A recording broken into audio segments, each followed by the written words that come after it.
Good evening, everyone, and welcome back to Stock Daily. It is Saturday, September 6th, 2025, 8:25 p.m. Eastern Time. We are closing out the first trading week of September, and it has been an instructive, volatile, and at times contradictory stretch for global markets. Tonight, I want to do much more than list the closing numbers. I want to help you hear the heartbeat underneath the tape. Why the indexes could not agree on direction, why the bond market is speaking louder than equities, what the latest labor data really tells us, how policy and politics are shifting around technology and trade, and where the most important companies in the market, Tesla, Google, Nvidia, AMD, and Microsoft, stand as we head into autumn.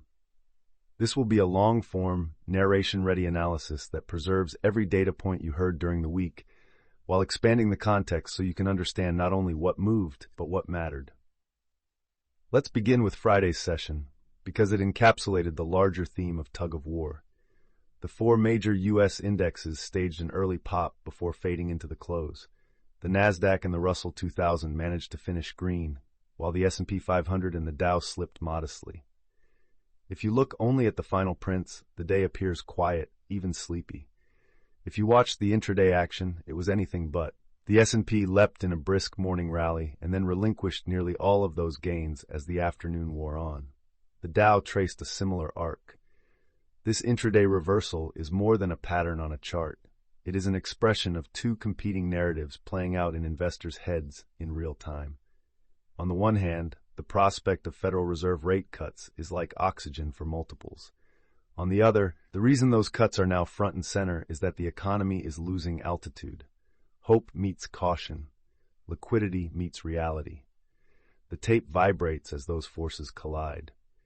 Nowhere was that collision louder than in the bond market. Treasury yields fell hard after the morning's jobs report, with the 10-year sliding decisively and the 30-year dropping by nearly 20 basis points intraday. When long bonds rally that forcefully, they are not whispering, they are shouting. The message is simple. The growth outlook has softened enough that markets now expect the Fed to move from restraint to accommodation in very short order. The U.S. dollar took the cue and retreated, with losses against both the euro and the yen. For much of the last 2 years, the dollar's strength has rested on the foundation of relatively higher U.S. yields. When that foundation shifts, the greenback sways. What triggered the move was a jobs report that came in unequivocally weak. Non-farm payrolls increased by only 22,000, far below the 75,000 economists were looking for. Revisions to prior months subtracted another 21,000 jobs from the tally, and June's figures were cut by 13,000, marking the first monthly net decline since December of 2020. The unemployment rate edged up to 4.3%, which matched expectations, and participation ticked slightly higher. That last detail is usually welcome. More people entering the labor force is a sign of confidence. But when job creation is already this anemic, it amplifies the imbalance between the supply of workers and the demand for them. Economists often talk about a break-even pace of job growth, the range of monthly additions required to keep the unemployment rate from drifting up. Credible estimates cluster between 30,000 and 85,000. At 22,000, we are not brushing the lower bound, we are under it. You can call this a soft patch, you can call it a stall. Either way, it is the kind of number that, if repeated, tends to bend the trend. History matters here, not because it repeats on schedule, but because it rhymes with unsettling regularity. In 2000, as the dot-com bubble was peaking, job growth slipped toward the low 5 figures. Within a year, unemployment had risen sharply and a mild recession was underway. In 2007, payrolls sagged below 50,000 in the spring. By December, the recession had begun. In early 2020, jobs didn't so much slow as vanish in the pandemic shock. The Fed sprinted to zero and the economy contracted violently. In each case, the Fed cut rates. In each case, the cuts were not a prelude to growth, but a response to deterioration already in motion. That is why the bond market looked at this report and immediately moved to price not only a September cut, but a sequence of cuts.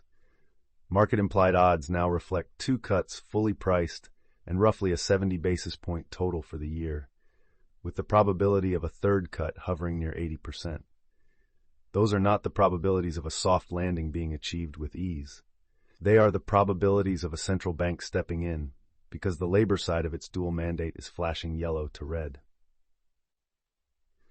Before we turn to the corporate stories that dominated headlines, we need to widen the aperture and take in the global scene, because the U.S. does not trade in a vacuum. Across the Atlantic, European sovereign yields have been volatile, with the UK's 20-year gilt yield cresting at levels last seen in 1998 earlier this week before ebbing. The move reflects a stew of concerns: persistent core inflation, fiscal arithmetic that markets no longer ignore, and the difficulty of navigating off a high inflation plateau without denting already soft growth. On the other side of the Eurasian landmass, Japan is living through something it has not experienced in a generation: a genuine rise in long rates. The 30-year JGB yield surged to a record high earlier in the week before pulling back, a sign that the Bank of Japan's gradual unwind of yield curve control is real and consequential. When Japanese yields rise, the world feels it. For decades, Japan's savers have funded carry trades that flowed into higher-yielding foreign bonds, including U.S. Treasuries. As domestic yields become less negligible, the pressure to keep those funds abroad eases. It is one of the reasons the U.S. long end can remain twitchy, even as the Fed prepares to cut at the front end. China, meanwhile, is contending with a slow-motion growth challenge. The property sector, once a relentless engine, continues to slog through excess inventory and fragile balance sheets. Exports have lacked their old vigor, consumers are cautious, the yuan has eased to reflect the gap between desired growth and the reality of demand. In the global mosaic, that means less commodity demand than past cycles might have implied, less imported disinflation for the West than many had hoped, and a more competitive currency posture in Asia that shows up in trade data and in the earnings mix of multinationals who sell into the region. None of these themes is new, but the confluence matters: European bond stress, Japanese yield normalization, Chinese caution, and now, U.S. labor slippage. It is a set of cross-currents that can exaggerate every data point and turn run-of-the-mill economic prints into catalysts. Layered on top of the macro were policy headlines with unmistakable market implications. A memo reported by the Financial Times suggested the administration is readying new Section 301 tariffs aimed at the European Union, framed around alleged unfair treatment of U.S. technology platforms such as Google and Apple. At the same time, there has been saber-rattling about imposing high tariffs on imported semiconductors, language that would land squarely on Asian chipmakers and complicate already fragile supply chains. Yet in a dinner with Silicon Valley leaders at the White House, the tone reportedly shifted. Companies that build in the United States would be insulated from penalties. That is the carrot-and-stick architecture of current industrial policy, an invitation to onshore capacity paired with a threat of tariffs if you don't. It is part economic strategy, part political signaling, and part national security calculus. Within that framework, Meta pledged to invest heavily in U.S. infrastructure through 2028, a decision that makes clear business sense in the AI arms race, but also carries obvious political resonance. From the realm of policy to the courtroom, Europe lobbed one of the biggest stones we have seen in the ongoing regulation of U.S. tech platforms. The European Commission is preparing to fine Google €29.05 billion, roughly $31 billion, for alleged abuse of dominance in the search advertising market, charging that the company favored its own ad services over rivals in ways that distorted competition. The Commission gave Google 2 months to comply, with the implied risk that continued non-compliance could invite structural remedies, including the potential separation of ad tech businesses. Google's response was swift and dismissive.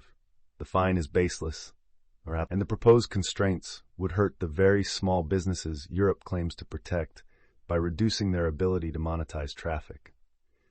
Investors, for their part, were largely unruffled. The stock climbed about 1% on the day, a reminder that markets have learned to treat EU fines as a recurring expense rather than an existential threat. But the technicals deserve respect. On both the weekly and daily timeframes, Momentum indicators are stretched. The stock has run from the $190 to the $230 area, and while nothing says it must reverse on a schedule, chasing into overbought conditions rarely ends well. If you sold near $200 and are feeling the itch, patience is a position. A pullback into the 190s would restore a healthier balance between price and potential. The most dramatic corporate story of the week, however, belonged to Tesla. The board put forward an $11 billion compensation package for Elon Musk, the largest pay plan in U.S. corporate history, and it is very far from a blank check. To unlock the full award, Musk must guide Tesla through a gauntlet of milestones that, taken together, map a vision of the company that stretches from automobiles into autonomy and robotics at a breathtaking scale. The market capitalization target alone demands a leap from roughly $1 trillion today to $8.5 trillion. That would require operational achievements that are spelled out in striking terms. Annual deliveries on the order of 12 million vehicles, the onboarding of approximately 10 million autonomous driving subscribers, the deployment of around 1 million robotaxis, the sale of 1 million humanoid AI robots, and the expansion of adjusted profits by a factor of 24 to roughly $400 billion. These are not quarter-to-quarter tinkering goals. They are decade-long declarations about what Tesla intends to be. Skeptics will say the numbers verge on science fiction. Supporters will counter that so too did many of Tesla's earlier promises, until they were, after delays and detours, delivered. What cannot be denied is that the package reframes the Tesla investment debate as a social experiment in conviction and time horizon. If Musk achieves even half of these milestones, the company could plausibly sit among the most valuable enterprises in history. In that scenario, an investor who accumulates at $350 and holds through a decade of volatility could arrive in a very different financial neighborhood than the one they inhabit today. If, on the other hand, the goals prove unreachable or simply take too long, the stock could stall as competitors. BYD, Toyota, Volkswagen, and a growing constellation of Chinese EV makers press their advantages in cost, scale, and distribution. The short-term tape tells us that momentum has shifted back in Tesla's favor. Friday's close near $348 reclaimed an important zone and invited fast money participation. The long-term question is whether you are investing in a chart or underwriting a thesis. The answer will dictate not only your entry, but your tolerance for everything that happens between now and 2035. From the electric frontier to the silicon core of the AI economy, Nvidia and AMD faced a different kind of headline risk. A report that OpenAI has placed a $100 million order with Broadcom for custom AI chips to be delivered in 2026 ricocheted through semiconductor shares. What that purchase represents is not merely a vendor shift. It is a signal about architecture. For the better part of a decade, Nvidia's general-purpose GPUs, wrapped in the CUDA software ecosystem, have been the default engine of machine learning at scale. AMD has been the capable and increasingly credible alternative. Hyperscalers did experiment with application-specific integrated circuits. Google's TPU, Amazon's Trainium, and in-house initiatives at Microsoft, but the gravitational center remained with general-purpose accelerators because of flexibility and developer familiarity. When a customer as visible and voracious as OpenAI moves to expand ASIC exposure, investors must at least entertain the possibility that the balance is evolving. Perspective is essential. The ASIC market remains small relative to the total addressable demand for training and inference. CUDA's moat is not only technical, it is cultural and educational. Switching costs are real. Enterprises without the engineering depth of a hyperscaler will continue to rely on off-the-shelf platforms for years. None of that changes the immediate market message, which is this. If hyperscalers are serious about owning more of their silicon destiny, Nvidia and AMD have to demonstrate not just performance leadership, but customer-specific agility. Semi-custom roadmaps will move from investor day talking points to operational commitments. The stocks reacted reflexively to the downside. Nvidia broke support and finished around $169. The technical map you heard earlier remains valid. Add zones near 156 to 159, with a deeper, more conservative tranche planned around $149. AMD slipped below $153 and now oscillates in a band bounded by roughly 134 and 160. Patient buyers can pencil entries in the 124, 129 region if broader market pressure pushes semis into a fuller reset. None of this says the GPU cycle is over. It says the monopoly on imagination is over. Now to Microsoft, a bellwether for both mega-cap software and the enterprise AI rollout. The stock earlier tagged the 550 area on enthusiasm around Copilot adoption and the firm's deeper integration with frontier models. Since then, prices bled back toward $495, violating $502 support, and importantly, beginning the process of resetting expectations that had run a bit ahead of even generous forward estimates. My prior plan to add below $480 remains conceptually correct, but the level has been sharpened by the combination of macro softening and sector-specific valuation stretch. The refreshed accumulation zone lives between roughly $434 and $452, with truly conservative entries in the $401 to $413 range should we see a more disorderly risk-off sequence. Remember the long arc of guidance you heard. Internal targets mapping to approximately $482 in the June 2026 window and $563 by June 2027. When a stock trades at 550s on those numbers, it is, by definition, borrowing returns from a future that has not arrived. When it backs off into the mid-$400, you are no longer paying the same premium for the same path. Up to this point, we've connected dots across macro data, policy, and marquee tickers. I want to slow down now and add the layer that often gets skipped in nightly recaps. How these strands braid into the real economy, households, credit, housing, commodities, and then how that braid loops back into earnings, which is ultimately the only fuel the equity market can burn for long. Start with the consumer, who remains the indispensable marginal buyer of U.S. GDP. Wage growth has cooled from the post-pandemic snapback, and real disposable income is hostage to the same inflation arc that the Fed is trying to bend toward 2%. Credit card balances sit near record levels in nominal terms, which is not surprising given the price level, but delinquencies have been inching up from historically low baselines towards something that looks more like 2018 to 2019. Auto loans tell a similar story. Affordability is tight at current rates, and lenders have tightened standards, meaning demand for big-ticket durables is more rate-sensitive than it was when money was free. If unemployment is indeed drifting higher from 4.3%, these marginal stresses do not collapse into crisis. They erode at the edges of consumption, the way a slow tide undercuts a dune. Housing, for its part, is a tale of two markets, the locked-in and the locked-out. Owners who refinanced at 3% mortgages are not sellers unless life forces their hand. New buyers face a landscape where prices did not fall as much as anyone expected, and the monthly carrying cost at prevailing mortgage rates is still stiff. Inventories are thin. Transactions are slow. Homebuilder sentiment bobs on the promise of an eventual rate cut that would nudge fence-sitters into action. If the Fed cuts 3 times into year-end and the curve follows, you will see that sentiment translate into permits and starts with a lag, and then into construction employment and durable goods orders. If cuts arrive because the labor market is deteriorating faster than expected, the impulse could be blunted by fear. That is the duality of easing in a slowdown. It helps the denominator of monthly payments, while the numerator, confidence, can waver.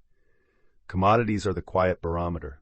Crude oil has been range-bound, tugged between OPEC plus discipline and demand that is decent but not decisive. A strong dollar tends to suppress dollar-denominated commodities.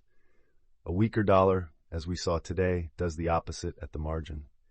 Industrial metals have failed to mount the kind of rally that would presage a roaring global re-acceleration. Copper, aluminum, and their cousins are trading like the world is muddling through, not taking off. Gold, as ever, is an essay in psychology. When real yields fall because growth expectations fall faster than inflation expectations, gold finds friends. Thread all of that back into earnings, and the picture sharpens.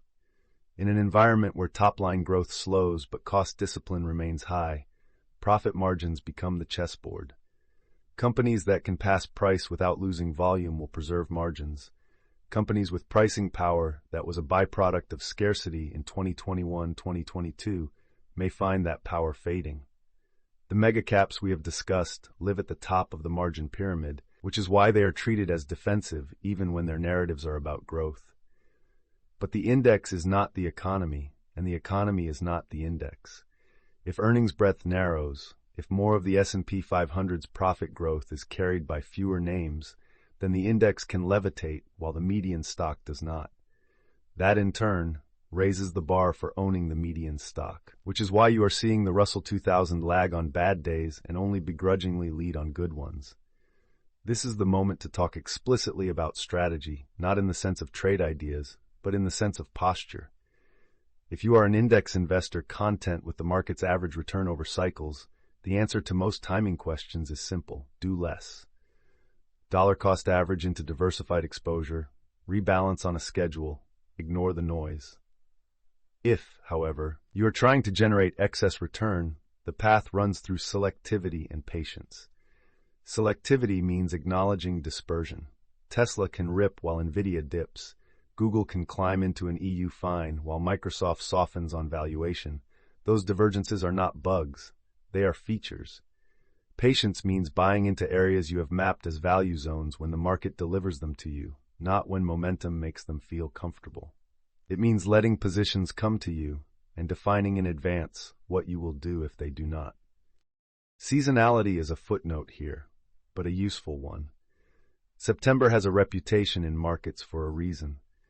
In 2000, it was the month when the summer's resilience finally gave way to the realization that profits would not justify prices. In 2008, it was the month that transformed a rolling credit problem into a global solvency event. In 2020, it was the month after an extraordinary summer rally when a healthy correction reset frothy sentiment. The lesson is not that September is cursed.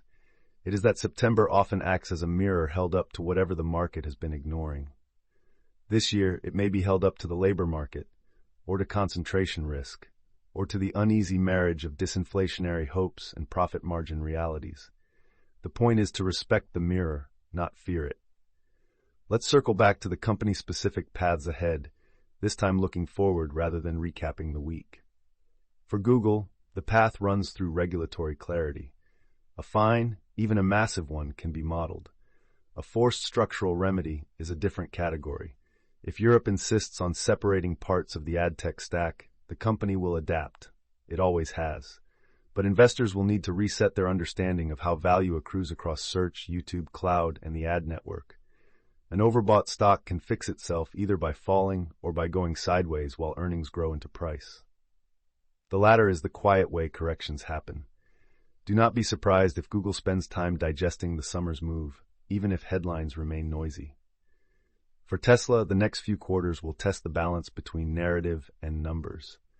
Delivery cadence, gross margins as pricing and input costs move around, the pace of FSD adoption, the realism of stated robotaxi timelines, and the concreteness of humanoid robotics commercialization.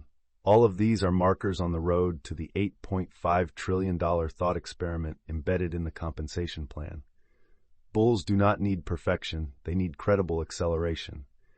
Bears do not need collapse, they need evidence that the S-curve has flattened. In the meantime, the stock will do what it always does: translate marginal pieces of news into outsized price moves, because the distribution of future outcomes is so wide. For Nvidia and AMD, the question is not whether demand exists, it is who captures the incremental dollar of capex as AI spending professionalizes. The near-term data points to watch are not only quarterly revenue lines, but backlog composition, lead time commentary, and, critically, any detail about semi-custom engagements that anchor specific hyperscaler relationships. If you begin to hear language that sounds like, "For customer X we have built Y," you will know that the ASIC drumbeat is being answered with a hybrid of GPU performance and customer-specific optimization. That is the lane where these companies can continue to own the compute mountain while ceding a few foothills. For Microsoft, keep your eye on enterprise AI monetization that is not just about licensing Copilot, but about measurable productivity gains inside customers' P&Ls. The multiple can defend itself at a higher perch if adoption stories migrate from pilot enthusiasm to scaled ROI. On the core businesses, Azure, Office, Dynamics, the secular tailwinds remain.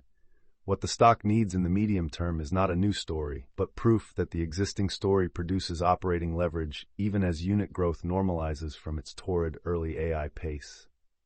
Everything above brings us to the calendar, which is the market's metronome. In the weeks ahead, inflation prints will either validate the Fed's room to cut or complicate it. If services inflation rolls over decisively, even as goods prices remain tame, the path to 2 or 3 cuts stays open. If services prove sticky, the Fed will cut anyway, but it will do so with one eye on inflation expectations, and the market will have to price the risk that easing is not a one-way salve. Earnings pre-announcements into Q3 will color how confident we can be about 2026 estimates that some of the megacaps have effectively pulled forward. In Europe, watch for any sign that sovereign funding stress is morphing from market chatter into policy action. Watch the ECB's language for hints of discomfort with spreads. In Japan, every basis point on the JGB curve matters for global allocation. In China, any credible steps to stabilize property and catalyze consumption will ripple into commodities and cyclicals worldwide. Finally, a word on temperament, because in markets temperament is a tactic. When the tape is choppy, the temptation is to narrate every squiggle as destiny. Resist that. Volatility is information, but it is not instruction. Your instruction set should be the plan you built when screens were calm. What you own, why you own it, where you will add, and where you will admit error. The week we just lived through, indexes mixed, bonds screaming, dollar softening, labor wobbling, tech headlines lurching, was the sort of week that tests whether you have that plan or whether you are borrowing conviction from the crowd. The good news is that the market, in its noisy, contradictory way, is giving you levels. For Google, patience after an overbought run. For Tesla, recognition that the story you are buying spans 10 years, not 10 days. For Nvidia and AMD, the realization that leadership is maintained not by habit but by adaptation. For Microsoft, the reassurance that great companies become better buys when they back up to where value and vision meet. So as we head into the second week of September, carry 2 thoughts. First, the macro wind is shifting. A 22,000 print on payrolls that trails even the low end of break-even is not noise. It is a signal that the Fed will cut, and soon, and not because all is well. Second, the micro is more idiosyncratic than it has been in years. Dispersion is back. That is a challenge for passive assumptions and an opportunity for thoughtful selection. If you embrace that duality, macro caution, micro discrimination, you will be prepared not to predict the next headline, but to price it. Thank you for spending your evening with Stock Daily. I hope this deeper, longer look equips you not just with facts, but with a framework. I'll be back next week, same time. Until then, stay patient, stay disciplined, and may you find the right price for the right idea at the right time.